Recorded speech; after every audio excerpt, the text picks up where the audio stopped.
Hey guys, welcome back to our YouTube channel. Today's a bit of a chilled out video. We're trying this new style of video. Style video. This new style of video, we're just kind of having a conversation. The topic will be getting back from injuries and recovering from surgery. Do you want to tell the guys a little bit about what happened to you? Yeah. So, I met Spring. Oh, we're talking about injuries, right? Yeah. Okay, I met Spring. Exhibit A. Yeah, so I've had both shoulders reconstructed from pretty much from Muay Thai. Not to put anyone off, don't think that Muay Thai is responsible for shoulder injuries, but I think the shoulder is just a really susceptible joint. I think in our gym, how many people have had shoulder injuries? You and Kevin. Me and me. You and Kevin. So the left one happened in round 2, and it came out. It came in and out maybe 3 times through the round, and then I finished the round with it out. And we'll probably put a little snippet of the video so people can see what happened. Yeah. In the fight. That'll be cool. It's pretty funny. And then Dr. Peter Lewis came over and put it back in after round 2. And asked if I wanted to keep competing, and I'm like, yeah. He's like, just all right, don't use the left arm. Okay. Threw a jab, and the shoulder came out again. Anyway, I managed to finish off the round, but I think it came out a little bit in round 3, and the majority went back in, and it was okay. So I finished the fight, which was good. Didn't feel anything until the next day, and then I had a reconstruction on that. That put me out for about a year and a half. Wait, did you get a reconstruction straight after, or was that a while after? It was quite straight after. Yeah, so it was in a pretty bad state post-fight. So then, I had surgery, and then what happened after that? And that was probably the worst part, or worst feeling for me ever, because I think at that time it was just like the passion was just starting to build, and the momentum was coming, and I was really enjoying where I was at the gym and the training, and then that happened, and oh man.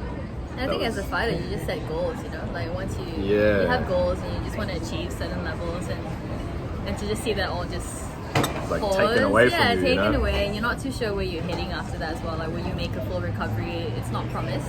Yeah, well, I've never dislocated or broken, like proper break anything before. I've never really experienced that, so it was quite unfamiliar territory, and a sad time, I think, because all I wanted to do was fight. I was pretty motivated still, because I had so much momentum that carried through regardless of the injury.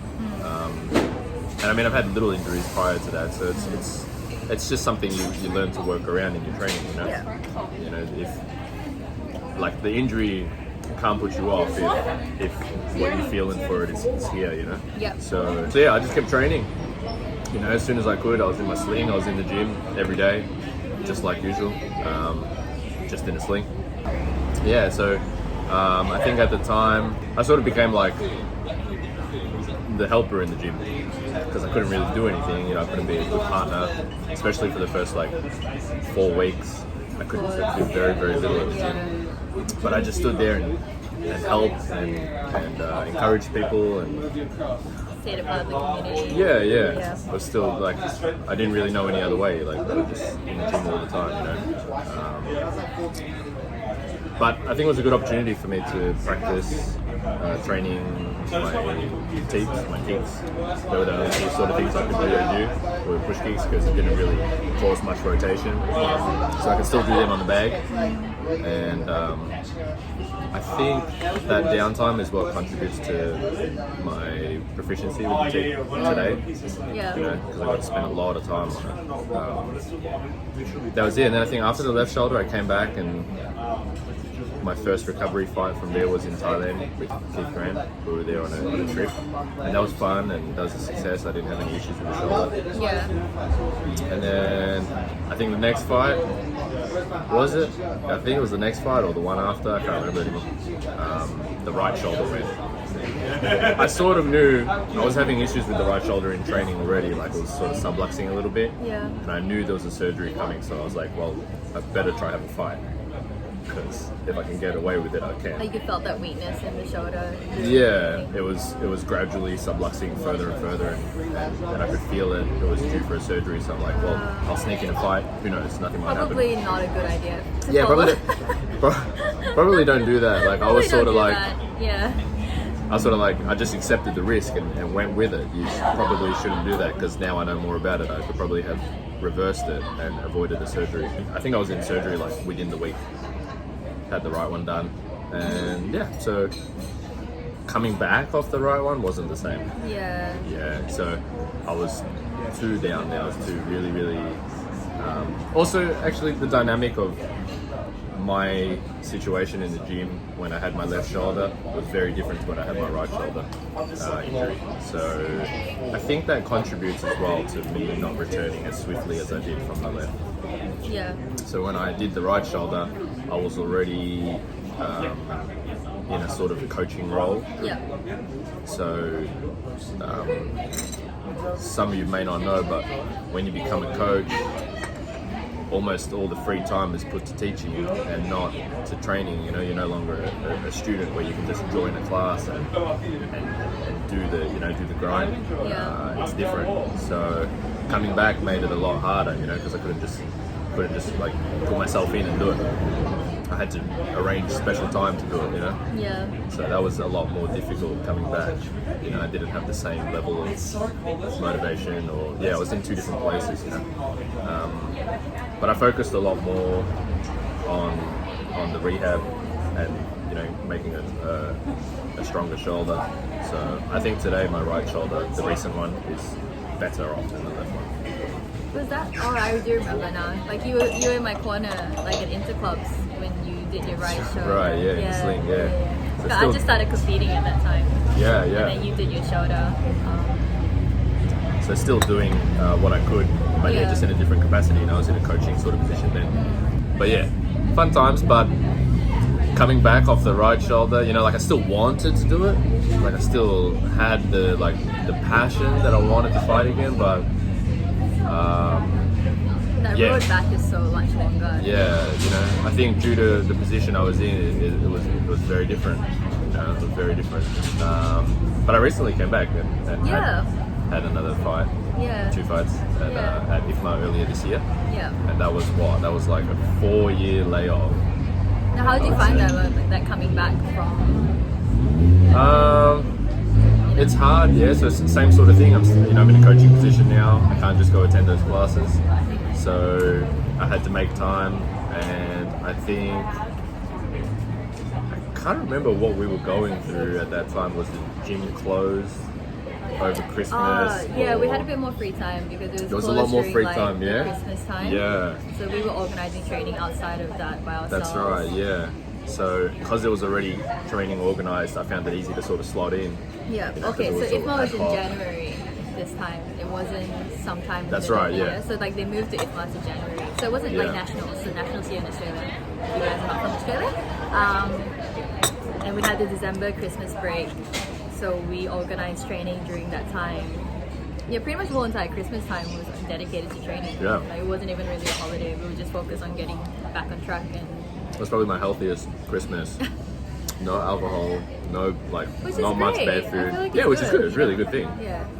Just different Christmas break. But I'm really happy. I'm happy I did that and got back into the ring, and I've been saying year after year, and everyone who's around me will know every year is the same thing. Like I want to fight. Like I still want to fight every year, but wanting to do it and actually committing everything to actually making it happen, they're two different things. Yeah. Totally. So I was happy that happened, and fortunately I had a really good team alongside me as well who were also competing. So there was a lot of motivation and people to feed off. You didn't feel like you were sort of singled out or you had to do it on your own. That's a very important thing in your training. You need to have people around you. So yeah. Similar mindset. Thanks to them, I managed to get back in, and again I ended up having two bouts at IFMA. And the shoulders are fine? Yeah, no injuries. I think I threw one punch per That's fight. We were just worried the show was going to pop out. We didn't even care what happened. We're I like, didn't he's care. back in the ring. As long as Shota stays in Win, intact, lose, knockout. and as long as he gets a fight, you know. All I was worried about was the shoulders. Yeah. So it's definitely, you know, a psychological barrier Oh, still. totally. Yeah. Yeah, that was fun to fight alongside everyone. That was an interesting experience, you know.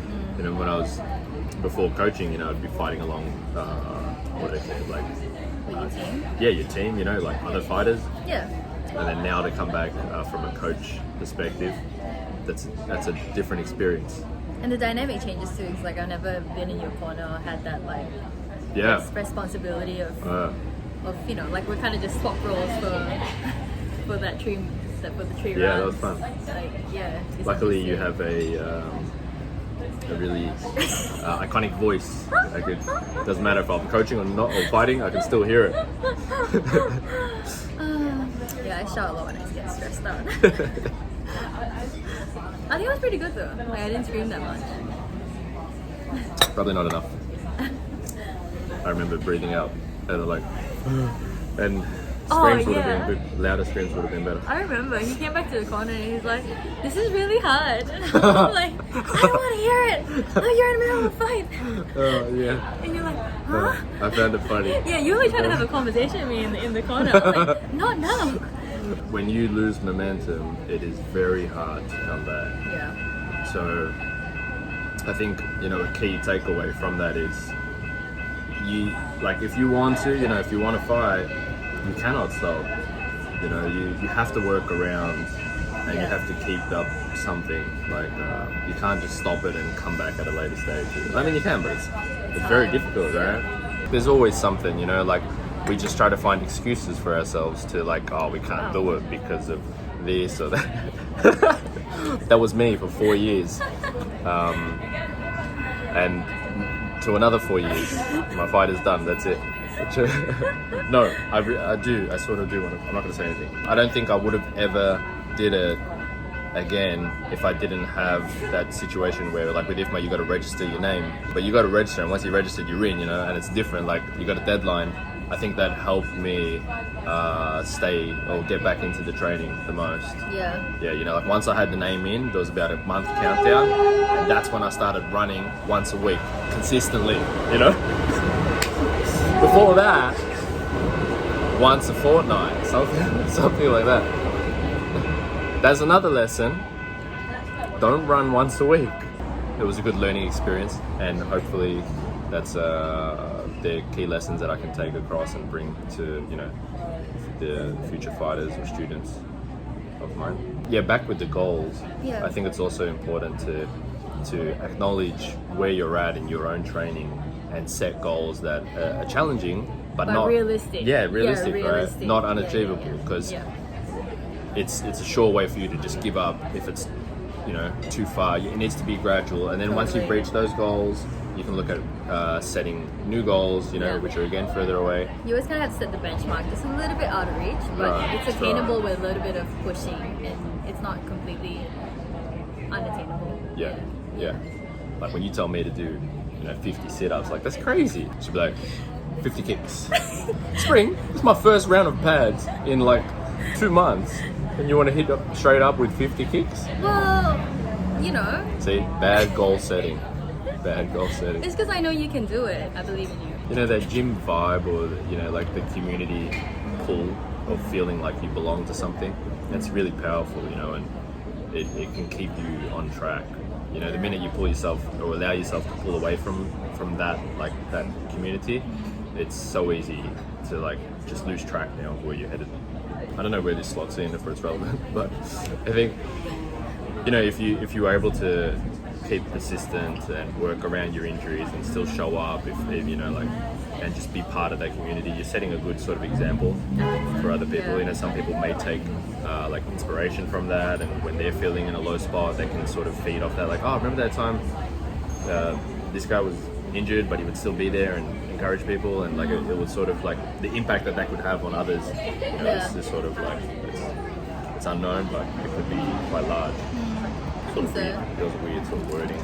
No, I understand what you mean. Yeah, you know what I'm trying to say. Because it's like you're taking care of something that's bigger than yourself. It's not always about you. I feel like for fighters sometimes it can become quite selfish. Quite hard to see when you're coming from a small number of fighters in a gym, you know, or when you're starting and you're the lead fighters in the gym, it's very difficult to see how much impact that actually has, you know. Yeah. But the minute you step into a gym and there's a large family of fighters, that's when you start to understand that idea and that concept a bit better. Yeah. Where it's like it's a give and take. The senior fighters take care of the next level of fighters and so on. I was meant to be fighting this month.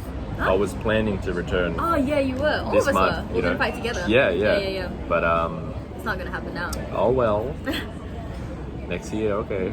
December, IFMA again. Yeah. So, I think if I was to come back to training, or for anyone that's finding it difficult to return to training, whether it be from an injury or whether you just lost the drive, but it's still something you really want to do, I think some really important factors to consider that you have on your return are the team.